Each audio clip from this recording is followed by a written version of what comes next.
All right, everybody, welcome back to another episode of Hawk Droppings. I'm Hawk. I'm your host. This episode is going to be our H5N1 bird flu extravaganza. I have a very, very special guest tonight, someone who I found on TikTok around May of 2021, shortly after joining. And I'm fortunate enough that she and I have become good friends since then. You guys know her on TikTok as Laughter and Light. She is a scientist and is someone who kept us legitimately informed with actual scientific information and data throughout the COVID pandemic. And so in introducing her, I'm always mindful of the fact that she and I had a little fun on this app about 18 months ago involving our identities. So I'm going to let her introduce herself. Laughter and Light. Thank you. Yeah, it was quite a time going through that height of the pandemic, and that's what spawned my interest in social media.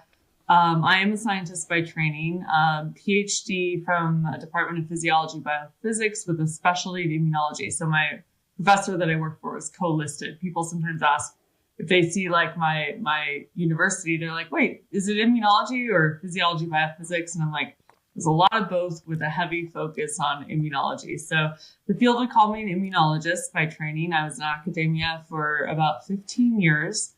And I had this interesting moment in life where I had a grant awarded to go on and start my own laboratory as a professor.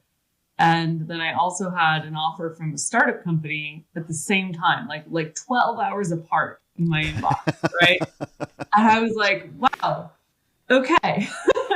And, what do you do? Because as an academic scientist, you work really hard to get to that point. And I was very burnt out. And so I kind of decided, all right, I'm going to go learn something new. And I might have been one of the first postdocs in history to turn down that grant award. And I went on to a startup company, learned a lot, and about 6 months later founded my own company because I really had a lot of ideas. This is the other reason why I moved on from academia. I had a lot of ideas that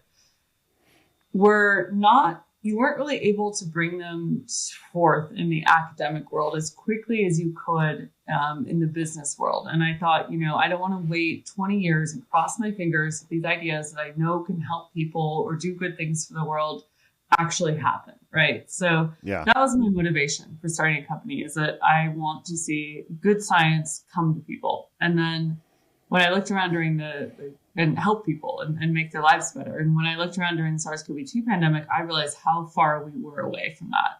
People were getting fed this and that, and you're going to grow a tail and get 5G and become magnetic if you're vaccinated. And I'm just like, This is really happening. People are believing this. I've got to get on. I've got to tell them no. I had forgotten about becoming magnetic. Oh yeah. It was quite the thing for a while. Man. So that aligned pretty well with my personal motivations, and I have come to learn that most people. I was reminded actually that, most people never take a science class after high school. And it's very easy to put things together that sound real if you know what you're doing, and kind of lead people down a garden path and then kind of feed them a line. So there's a lot of that happening right now. Yeah, no doubt. And but thank you for taking the time to do this. I really appreciate it, just because I want the information, and I thought it would be good to share it with everybody who listens to our podcast. All right, so we're going to talk about H5N1 bird flu today. It's been in the news lately. There have been a couple of human cases in the U.S. There's been one death, from what I understand, at this point. So just like broad strokes, what is H5N1? What do we need to generally know about it and its history to date? Yeah, so it's a highly pathogenic influenza, and that is kind of meaning that it's a killer, and it's the first case. You can go back pretty far in history and look for cases, but the first real documented case that's the most similar to the variants we have circulating today was in China in 1996, and there have been some sporadic outbreaks over the last few years here and there, mostly in Asia. And they've been pretty deadly. It's around a 52 to 56% case fatality rate in those documented